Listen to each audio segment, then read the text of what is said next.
Nós vamos começar então a falar sobre o capítulo 3 da segunda carta de Paulo a Timóteo, certo? E vai falar aqui sobre a questão da postura que nós devemos ter enquanto cristãos diante de uma certa decadência moral. Paulo escreve então aqui, claro, sobre já a sombra da execução dele que já está chegando, né? E de certa maneira ele vai pressentindo isso, mas vai deixando também orientações práticas para Timóteo e também para cada um de nós, né? Se a gente entender essas questões todas sobre como enfrentar tempos difíceis, certo? Então, às vezes a gente está meio desanimado, se deixa às vezes vencer pelas dificuldades que surgem, né? E eu falo sempre que a segunda-feira sempre tem um peso de 10, 15 quilos já de manhã nas costas e tal, mas é porque é um dia realmente bem atribulado aqui nas nossas tarefas. Acredito também na sua vida, se não é segunda-feira, sempre tem um ou outro dia aí conforme a sua rotina, e isso às vezes nos deixa um pouco desanimados, mas aqui Paulo está dizendo o seguinte, que os últimos dias, né, aqueles dias que nós esperamos da vinda do nosso Senhor, da chamada parousia, eles são marcados por tempos terríveis mesmo, né? E a gente está percebendo aqui uma escalada de guerras e uma escalada de dificuldades sem precedentes, que nos deixam um pouco perplexos em relação a esses tempos, mas já sabendo também de todas essas questões. Mas de qualquer maneira aqui, o foco do Paulo não é apenas nas catástrofes externas, né, do ser humano e todo o que acontece ao seu redor, na sociedade, mas nessa corrupção interna que existe dentro da gente, que é uma coisa inerente, né? Nós nascemos com o pecado. Eu havia perguntado ali para o pessoal, será que na Bélgica é diferente, né? Porque às vezes a gente vê umas histórias, por exemplo, na Alemanha, né? O pessoal lá no estacionamento, o pessoal sempre estaciona lá longe para que as pessoas que chegarem atrasadas, por exemplo, para o trabalho, nesse estacionamento, consigam chegar ali e tal. A gente vê muito isso no Japão, né? Quando tem, por exemplo, aquela questão de Copa do Mundo, o pessoal ali juntando o seu lixo. Então eu fiquei pensando se a maldade ela existe mesmo nesses lugares e tal, mas aí uma das irmãs, não sei se foi a Lisane ou a Suzana, a Lisane falou que realmente o egoísmo também existe ali, porque isso na verdade é inerente da nossa maldade, né? Claro que tem as questões culturais também, como por exemplo os japoneses são extremamente, né, dedicados para a cultura deles e tem essa questão, mas assim, a par disso, isso não quer dizer que a natureza humana não está ali. A gente tem essa tendência para o mal. Desde a queda do homem, essa tendência para o egoísmo, para a ambição, para a superioridade, para ter poder, isso vai deixando a gente, de uma certa maneira, um pouco entristecido. Mas aqui Paulo está demonstrando um monte de comportamento que as pessoas têm como egoístas, avarentas, orgulhosas, sem amor para com a família. Quantas pessoas a gente sabe que deixam, né, seus pais, como a gente fala, nem muitas vezes num asilo, mas deixam a Deus dará, e isso é muito interessante porque realmente descreve um pouquinho dessa aparência nossa, dessa nossa, desse egoísmo, né? Então assim, ele fala também dessa questão de que algumas pessoas, tendo, né, a aparência da piedade, negaram esse poder, negaram o poder. Qual o poder? O poder de Deus. Então é uma religiosidade superficial e vazia que vai minando. E aí ele vai falar desse pessoal aí, desse Janes e desse Jambres, ali no versículo 8, como Janes e Jambres se opuseram a Moisés, esses também resistem à verdade. A mente deles é depravada, são reprovados na fé. Isso que acontece. Janes e Jambres, gente, vamos pensar um pouquinho sobre essa questão quando ele fala a questão ali de Moisés, mas é o seguinte, lá, o livro de Êxodo, ele não cita esses nomes específicos de Janes e de Jambres, mas ele trata eles ali pelos seus títulos oficiais ali na corte de Faraó, ali quando tinha os sábios, os feiticeiros, os magos do Egito. Então assim, nesse sentido a gente vai perceber ali que quando, por exemplo, lá em Êxodo, quando tem ali as pragas, certo? Ali Arão joga a sua vara, né, e ela vira serpente, e aí o pessoal começa também a imitar, né? O faraó depois ali chama os sábios, os feiticeiros, e também os magos do Egito fizeram a mesma coisa por meio das suas ciências ocultas. É o que está lá em Êxodo 7:11.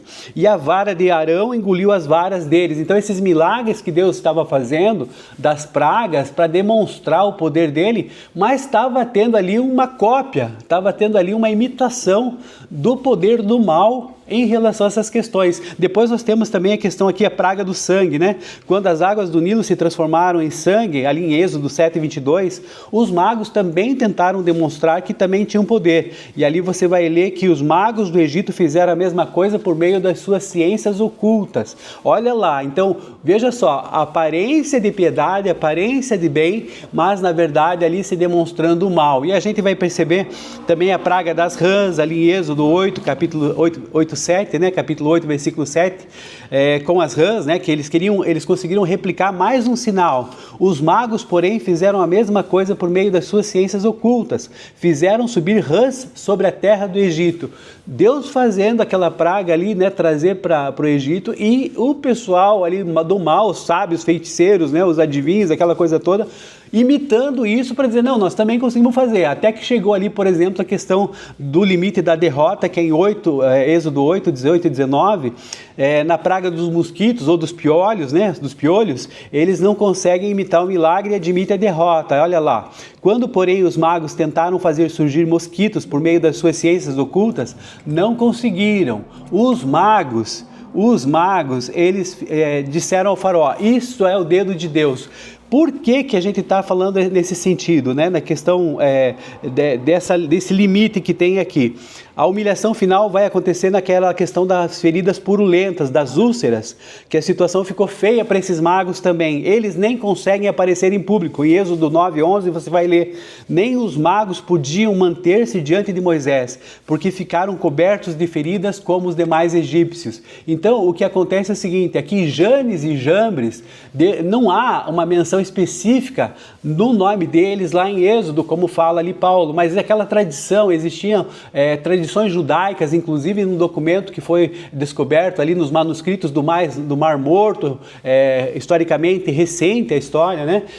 Da questão ali dos escritos de Qumran, que era um lugar ali nas montanhas que tinham aquelas cavernas, e eles acharam vários escritos. Ali tem menções sobre esse pessoal, sobre Janes e sobre o seu irmão, que se levantaram contra Moisés e Arão. Então a gente pode entender, quando se fala aqui em Janes e Jambres, são esses sábios, são esses feiticeiros, são esses magos do Egito. Mas assim, Paulo aqui não está validando essas lendas ou o que quer que seja, ele está usando um exemplo cultural compartilhado, né? Então, assim, se você cita esse personagem histórico muito conhecido por aquela tradição milenar ali, aquela tradição popular, então você vai dizer o seguinte, você vai dizer, olha, eles são o arquétipo, eles são ali o modelo dessa oposição espiritual que existe, né? Que Paulo coloca Janes e Jambres para dizer o seguinte, ó, eles tinham conhecimento, eles eram magos, eram sábios, tinham poder para poder fazer, inclusive imitar aquilo que o próprio Moisés e Arão faziam ali, certo? Realizavam sinais, só que a mente deles estava corrompida. E aí que vai a ligação que eu queria fazer a vocês, porque vocês viram que eles conseguiram imitar ali, né, 3 daquelas pragas, na quarta eles não conseguiram e na quinta eles também pagaram o preço, né, das feridas purulentas. Por quê? Porque a resistência ao evangelho, nós vamos ver ali no versículo 9, ó, Paulo falando, não irão longe, porém, como no caso daqueles, a sua insensatez se tornará evidente a todos. Então o que acontece é o seguinte, nem sempre vem de Deus, né, ali vem de quem nega a existência de Deus não consegue fazer certas coisas que nós imaginamos que seja Deus. Mas assim, quem tenta imitar a espiritualidade para manter um poder, aquela coisa toda, chega no seu limite. Então assim, todo mal tem um limite. Então só para vocês entenderem como essa questão, né, de que mesmo que os magos ali tenham usado essas ciências ocultas para manter o povo escravizado e tal, o que acontece? Tem um limite que chega que Deus não permite mais que aconteça essas coisas. Então, para a gente também é importante entender que por mais que a gente sofra, por mais que a gente fique indignado com certas coisas, até mesmo com a aparência de uma certa piedade, eles não conseguem subsistir, não conseguem perseverar, não conseguem seguir adiante, porque todo mal tem um limite. Então essa é uma lição interessante que eu quis trazer aqui pra gente, porque eu falei, nossa, mas Janes e Jambres o que é, né? E realmente ali não se fala em Êxodo, mas se diz aí então a respeito dessa questão de sábios, adivinhos, e que eles imitavam também. Então nesse sentido é o que Paulo está querendo dizer aqui. Esses também resistem à verdade, a mente deles é depravada. Então assim, você vê que a cabeça deles não está ali para servir a Deus, para continuar fazendo as obras que Deus faz nas nossas vidas, mas eles têm um intuito maligno.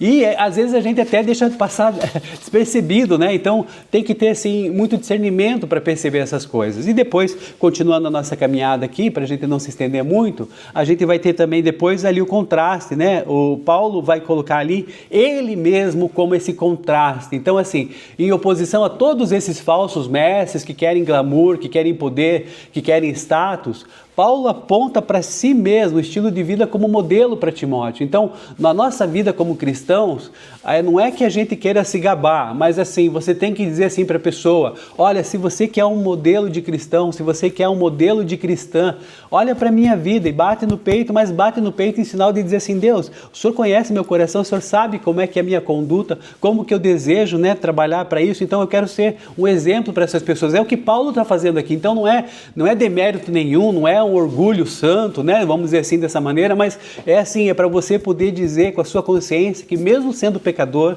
mesmo sendo pecadora, as pessoas podem olhar para a sua vida e dizer assim, não, essa vida dessa pessoa é uma Bíblia mesmo, a céu aberto, né? Vamos dizer assim, não precisa ler a Bíblia de todo capítulo, de todo dia ali como a gente está fazendo aqui, mas essa pessoa para mim é uma inspiração, então isso é importante, é isso que nós precisamos, cada um de nós ser, então nesse sentido que nós precisamos ter, viver então piedosamente, buscar aqui entender dessa dificuldade que existe, porque ali no versículo 12, ele vai falar que nós vamos ser perseguidos, né? Vamos ser injustiçados, e mesmo na dificuldade, a irmã Maria Auxiliadora está falando, está confirmando isso, que bom, então mesmo nessa dificuldade, mesmo que os ímpios, né, eles assim, na dificuldade pareçam estar sendo, né, vamos dizer assim, bem-sucedidos, mesmo nas dificuldades, a gente deve permanecer firme, é isso que Deus pede para a gente. Então, mesmo que você hoje estava com dificuldade para levantar, porque você tem certas dificuldades que são intransponíveis,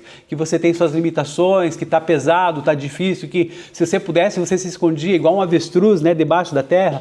Não, você diz assim, Deus, eu sei que não está fácil, está complicado o meu dia, mas eu quero seguir firme. Então, nesse sentido, é o que a gente precisa entender dessa lição de hoje, né? Olhar para a nossa vida e dizer assim, eu sou um exemplo como Paulo, sim, sou um exemplo de perseverança, sou um exemplo de batalha, sou um exemplo de coisas boas, né, que Deus nos mostra aqui pra gente, a paciência, o amor e as perseguições e os sofrimentos que enfrentei, né, nas várias cidades, Deus me ajudou a suportá-las, então eu preciso seguir firme também, tendo esse modelo, que é o modelo de Paulo, para a gente poder seguir firme, sabendo então, ali já caminhando para o final, né, que toda a escritura é inspirada por Deus, na verdade é soprada por Deus dessa forma, né, que Deus coloca para nós através do seu Santo Espírito na boca de cada homem ao longo de muitos anos, trazendo toda essa história para nós e que é a nossa regra de fé e conduta, que a Bíblia tem a sua utilidade prática e inclusive, né, essencial, irmãos, é isso mesmo, tem aí, ela é útil para ensinar a gente, é útil para repreender, para nossa correção de vida, de propósito, para nos instruir na justiça e para nós, para quê? Para que tudo isso a gente está fazendo? Para que nós estejamos aptos e plenamente preparados para toda boa obra. Então, se existe algum louvor nisso, se alguma coisa de bom, que Deus nos use para a gente poder seguir firme e sabendo dessas limitações. Paulo escreve num momento difícil da vida dele, mas nem por isso ele deixa de estimular Timóteo, de dar conselhos práticos a ele, de se colocar como exemplo. Então, nesse momento, o que a gente precisa perceber? Que a Bíblia, ela não é apenas um livro de regras para nossas vidas, que nos tolhe, que nos cerceia, que nos, sei lá, vamos dizer, né, passa uma régua no nosso, dá uma segurada aqui no nosso intuito, né, um repuxo. Mas não, ela é uma ferramenta essencial para que nós não sejamos levados pelas várias ondas que há aí, os modismos que há nas religiões, o que quer que seja, ou na nossa igreja em alguns momentos, para que a gente possa perceber que nós precisamos seguir firme, mesmo quando o mundo está numa dificuldade enorme, mesmo quando a nossa vida está com situações difíceis, perseveremos, meus amados irmãos. Por quê? Porque Paulo assim o fazia e Paulo é o nosso exemplo de cristão como nós devemos ser. Então, que Deus nos abençoe nesse dia, nos mostre a sua graça, nos fortaleça, né? Mesmo com, não são prisões que nós estamos, talvez as prisões do pensamento, de algum mal entendido, de alguma frustração, de alguma situação de falta de perdão, mas nós precisamos colocar isso para Deus e vencer essa batalha para que nós nos libertemos e a gente possa seguir firme a nossa caminhada com Deus. Amém? Então, que